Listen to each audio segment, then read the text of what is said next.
Hello दोस्तों, नमस्कार। एक बार पुनः आप सभी का टॉपर्स क्लासेस के डिजिटल प्लेटफॉर्म पे स्वागत है।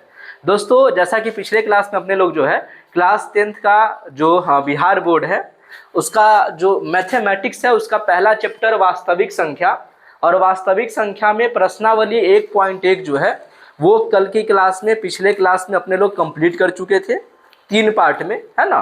तो आज की क्लास में अपने लोग जो है वो प्रश्नावली 1.2 जिसमें कुल 7 प्रश्न आपको पढ़ने हैं और बनाने हैं।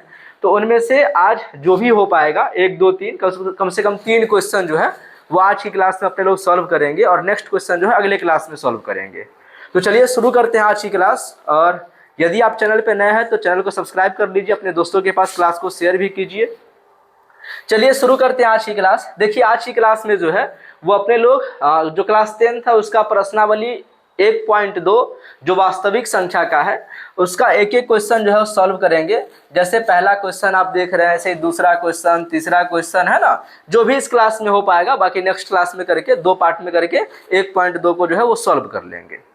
तो चलिए शुरू करते हैं आज की क्लास। और आज की क्लास में सबसे पहला क्वेश्चन अपने लोग जो है वो दिया है निम्नलिखित संख्याओं का जो है अभाज्य गुणनखंड करके जो है उसके गुणनफल के रूप में व्यक्त करना है। यहाँ आप देख पा रहे होइएगा, है ना, प्रश्नावली 1.2 और ये पहला क्वेश्चन कि निम्नलिखित संख्याओं को अभाज्य गुणनखंडों के गुणनफल के रूप में जो है वो व्यक्त करना है।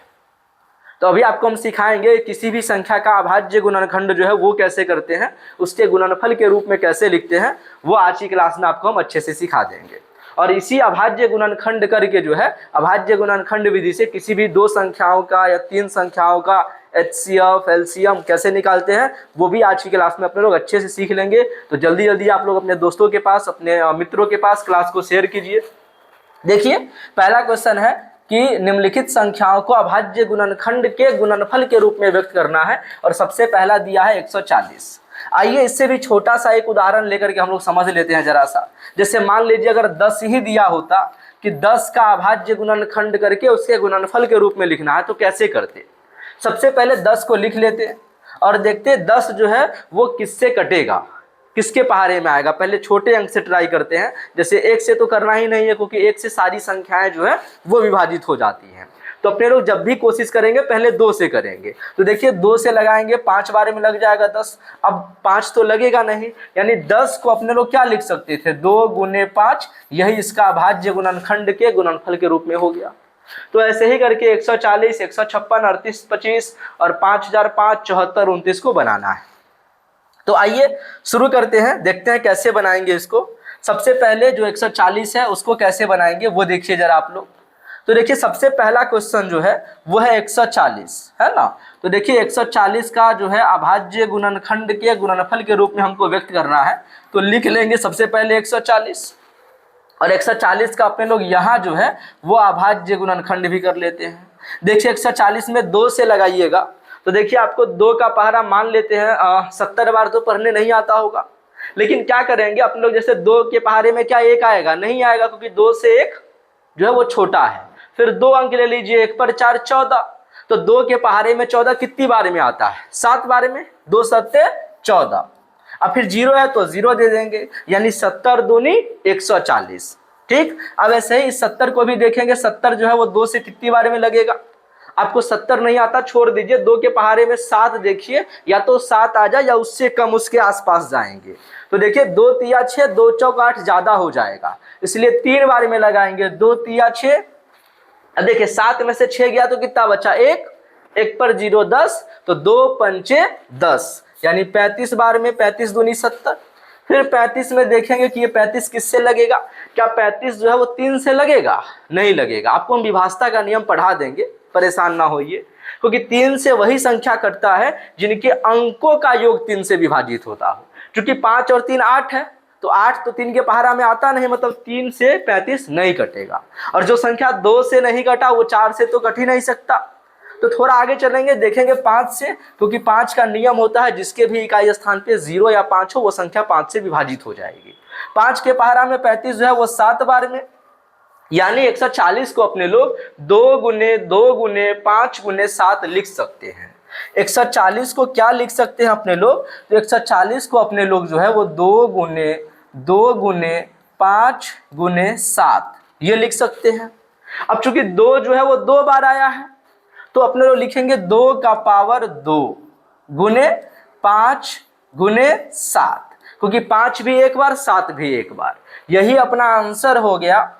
यानी 140 संख्या को अगर अभाज्य गुणनखंड के गुणनफल के रूप में लिखेंगे तो 2 का पावर 2 गुने 5 गुने 7, ये अपना आंसर हो गया। मेरे ख्याल से ये क्वेश्चन आपको अच्छे से समझ में आ रहा होगा। अगर क्लास आपको अच्छा लग रहा है, समझ में आ रहा है, तो वीडियो को लाइक कीजिए, शेयर कीजिए, और चैनल पे नए हैं तो चैनल को सब्सक्राइब भी कीजिए। चलिए दूसरा क्वेश्चन सेम ऐसे ही बनाएंगे। देखिए दूसरा क्वेश्चन क्या है, दूसरा जो है वो दिया है 156। 156 का भी अभाज्य गुणनखंड के गुणनफल के रूप में 156 को लिखना है। तो सबसे पहले तो लिख लेंगे 156, और फिर जैसे आप 140 का अभाज्य गुणनखंड किए थे वैसे ही 156 का भी अभाज्य गुणनखंड ही करना है अपने लोगों को। तो सबसे पहले तो चलिए इसको मिटा देते हैं, क्योंकि इसकी जरूरत अपने लोगों को है नहीं, इसका काम कर चुके हैं। अब बात करते हैं 156 की, है ना। तो लिख लेंगे 156। 156 में देखिए कितना से लगेगा, देखिए 2 का नियम होता है जिसके भी इकाई स्थान पे 0, 2, 4, 6, 8 हो। क्या क्या बोले हैं, जिस संख्या के इकाई स्थान पे 0, 2, 4, 6, 8 हो, वो संख्या 2 से पूरी पूरी विभाजित होती है। चूंकि 156 में इकाई स्थान पे जो है वो क्या है, 6 है। जैसे ही 6 देखे समझ गया 2 से तो कटेगा ही, तो 2 से लगा लिए।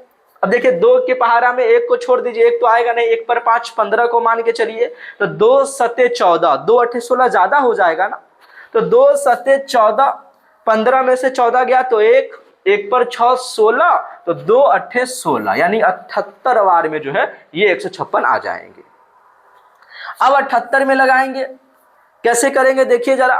फिर इकाई स्थान पे 8 है, 2 से तो कटेगा ही, 2 के पहाड़े में 7 नहीं आएगा, लेकिन 2 तिया 6, 7 में से 6 गया तो 1, 1 पर 8 18, तो 2 नमा 18, यहां लिखेंगे 9। अब देखिए किससे लगाएंगे, 2 से तो लगेगा नहीं, क्यों, क्योंकि इकाई स्थान पे ना तो 0 है, ना 2 है, ना 4 है, ना 6 है, ना 8 है, तो 2 से नहीं कटेगा। अब देखेंगे क्या 3 से कटेगा, तो 3 का नियम कहता है कि संख्याओं के अंकों का योग यदि 3 से कटता हो तो वो संख्या भी 3 से विभाजित हो जाएगी। चूंकि 9 और 3 12, और 12 जो है वो 3 से विभाजित होता है, इसीलिए ये संख्या भी 3 से विभाजित होगी।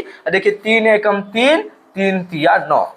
अब 13 जो है वो किसी से भी नहीं कटेगा, तो अब छोड़ देंगे। मतलब अब क्या करेंगे, इसी को जो है यानी 156 को अपने लोग क्या लिख सकते हैं, 2 गुने 2 गुने 3 गुने 13। तो यहां लिखेंगे 2 गुने 2 गुने 3 गुने 13। अब देखिए चूंकि 2 जो है वो कितनी बार है, 2 जो है वो कितनी बार है, आप यहां देख पा रहे होगा 2 जो है वो 2 बार है। तो यहां हम लोग लिख सकते हैं 2 का पावर 2 गुने 3 और गुने 13, ये हुआ अपना आंसर। इस तरीके से 156 का भी अपने लोग अभाज्य गुणनखंड जो है वो निकाल लिए। चलिए ऐसे ही जो है वो तीसरा क्वेश्चन भी देखते हैं। तीसरा क्वेश्चन में अपने लोगों को 3825 यानी 3825 का जो है वो अभाज्य गुणनखंड के गुणनफल के रूप में अपने लोग को व्यक्त करना है। तो देखिए तीसरा क्वेश्चन पहले लिखते हैं, 3825 है ना, 3825 कैसे बनाएंगे देखिए जरा। 3825 करना वही है जैसे 156 का अभाज्य गुणनखंड किए थे, सेम वैसे ही 3825 का भी अभाज्य गुणनखंड करेंगे। तो करिए जरा, 3825 का अभाज्य गुणनखंड कर रहे हैं। 3825 पहले तो देख के ही लग गया कि भाई 2 से कटेगा नहीं। क्यों नहीं कटेगा, क्योंकि इकाई स्थान पे ना तो 0 है, ना 2 है, ना 4 है, ना 6 है, ना 8 है। अब 3 से जरा ट्राई करते हैं। 3 से वो संख्या विभाजित होंगी जिनके अंकों का योग 3 से विभाजित होता हो। तो जोड़ेंगे 5 और 2 7, 8 7 15, और 15 और 3 18। चूंकि 18 जो है वो 3 से विभाजित होती है, इसीलिए ये संख्या भी 3 से विभाजित होगा ही होगा। तो चलिए 3 से लगाते हैं। 3 के पहाड़ा में एक बार में 3 आएगा। अब देखिए 8 है तो 3 दूनी 6, और 8 में से 6 गया तो 2, 2 पर 2 22, तो 3 सते 21 है ना, और 22 में से 21 गया तो 1 पर 5 15, तो 3 पचे 15, यानी 3825 जो है वो 3 से 1275 बार में कट जाएंगे। अब देखेंगे क्या 3 से फिर विभाजित हो रहा है कि नहीं। 7 5 12, 2 14, 1 15, 15 आया, और 15 चूंकि 3 से विभाजित होता है मतलब ये संख्या भी 3 से विभाजित होंगी। 3 के पहाड़ा में 4 बार में 12, 3 के पहाड़ा में 2 बार में 6, चूंकि 7 था 7 से 6 गया तो 1 पर 5 15, 3 पचे 15, 425 बार में। अब देखिए जरा 5 और 2 7, 7 4 11, 11 जो आए वो तो 3 से कटता नहीं है, मतलब ये संख्या 3 से विभाजित नहीं होंगी। तो क्या करेंगे फिर, जो संख्या 2 से नहीं कटा वो 4 से तो कट ही नहीं सकता, 3 से कट नहीं रहा, क्योंकि इकाई स्थान पे आप देख पा रहे होइएगा 425 में 5 है, तो जिसके भी इकाई स्थान पे 0 या 5 हो वो संख्या जो है वो 5 से विभाजित होती है, मतलब 425 5 से तो पक्का कटेगा ही। तो 5 से लगा लेंगे, देखिए 5 से लगाएंगे तो 5 8 40, 8 बार में 40 आ गया, और 42 में से 40 गया तो 2 पर 5 25, तो 25 85 बार में। अब ऐसे ही जैसे 85 आया फिर देखेंगे ये 5 से कट रहा है कि नहीं कट रहा, तो कट रहा है। 5 से कितनी बार में, 17 25 85 17 बार में, यानी ये 3825 को अपने लोग अगर अभाज्य गुणनखंड के गुणनफल के रूप में लिखेंगे तो लिख सकते हैं 3 गुने 3 गुने 5 गुने 5 गुने 17। तो यहाँ पर अपने लोग सेम यही चीज लिख लेंगे, 3825 का 3 गुने 3 गुने 5 गुने 5 गुने 17। अब देखिए कौन कौन सी संख्याएं हैं जो कितनी बार आया, जैसे 3 का देख लीजिए 3 2 बार है, 5 भी 2 बार है, ठीक। तो जो संख्याएं 2 बार 3 बार है, यानी 3 2 बार तो 3 का पावर 2, गुने 5 भी 2 बार तो 5 का पावर भी 2, गुने 17, यही अपना हो गया आंसर। तो इस तरीके से जो है अपने लोग संख्याओं के यानी अभाज्य गुणनखंड करके जो है वो गुणनफल के रूप में लिखते हैं। चलिए चौथा क्वेश्चन देखते हैं, 5005 है। चौथा क्वेश्चन क्या है, 5005। यहाँ आप देख पा रहे होइएगा क्वेश्चन में, देखिए जरा यहाँ चौथा क्वेश्चन जो है वो क्या है, 5005 को भी अपने लोग अभाज्य गुणनखंडों के गुणनफल के रूप में लिखना है। तो देखिए कैसे करेंगे, चौथा क्वेश्चन जो है वो कैसे बनाएंगे अपने लोग, देखिए जरा। ये रहा चौथा क्वेश्चन 5005 है ना, चौथा क्वेश्चन है अपना 5005। चलिए इसका अभाज्य गुणनखंड करके देख लेते हैं एक बार, जैसे अन्य संख्याओं का कर रहे थे वैसे ही 5005 का भी करेंगे, है ना। 5005 सबसे पहले देखेंगे कि ये संख्या जो है वो किससे विभाजित हो रही है। देखिए जैसे ही इकाई स्थान पे 0 2 4 6 8 नहीं है, मतलब 2 से तो कटेगा नहीं, जोड़ने के बाद 5 5 10 हो गया, 10 3 से नहीं कटना मतलब 3 से नहीं कटेगा, जो संख्या 2 से नहीं कटा वो 4 से कट ही नहीं सकता। वैसे ही देखिए इकाई स्थान पे क्या है, 5 है, अभी तुरंत आपको बताएं जिसके भी इकाई स्थान पे 0 या 5 हो वो संख्या 5 से पूरी पूरी विभाजित हो जाती है। मतलब ये जो है अपन लोग 5 से लगाएंगे, देखिए 5 के पहाड़ा में 5 जो है एक बार में आता है, 5 एकम 5, यहाँ 0 है तो 0 0 फिर 5 एकम 5, कोई दिक्कत है इसमें। अब देखिए जरा, अब जो है 5 से जब लगा लिए तो फिर पीछे मत जाइएगा, 2 से 3 से मत ट्राई कीजिएगा, क्योंकि 2 3 से जब ऊपर में नहीं लगा तो नीचे लग ही नहीं सकता। 6 से लगेगा नहीं, क्योंकि 3 से नहीं कट रहा था तो 6 से कटने का सवाल ही नहीं उठता। 7 से ट्राई करके देखेंगे क्या 7 से विभाजित हो रही है कि नहीं हो रही है। देखिए 7 से हो भी जाएगा। 7 के पहाड़ा अगर पढ़ेंगे तो 7 एकम 7, 10 में से 7 गया तो 3, 3 पर 0 30, तो 7 चौक 28, और 30 में से 28 गया तो 2, 2 पर 1 21, तो 7 तिया 21, 143 बार में।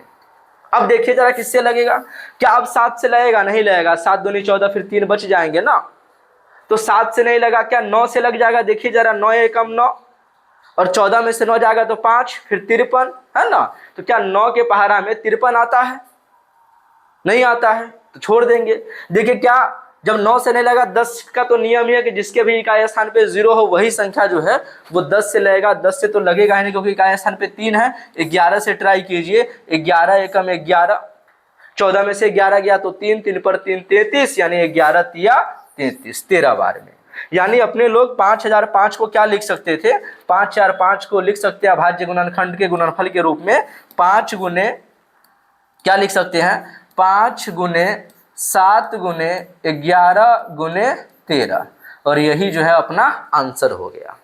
तो इस तरीके से जैसे हम 4 क्वेश्चन आपको बताए हैं कि किसी भी संख्या को अभाज्य गुणनखंड के गुणनफल के रूप में कैसे लिखते हैं, वैसे ही 5वां क्वेश्चन जो है वो 7429, ये आप खुद से आपका होमवर्क है, ये आप कमेंट बॉक्स में कमेंट करके इसका आंसर जरूर से जरूर लिखिएगा कि जब हम 7429 का अभाज्य गुणनखंड करेंगे तो इसके गुणनफल के रूप में जो है वो कितना आएगा। एक बार इसका आप स्क्रीनशॉट लीजिए, फिर दूसरा क्वेश्चन अपने लोग बनाना सीखेंगे।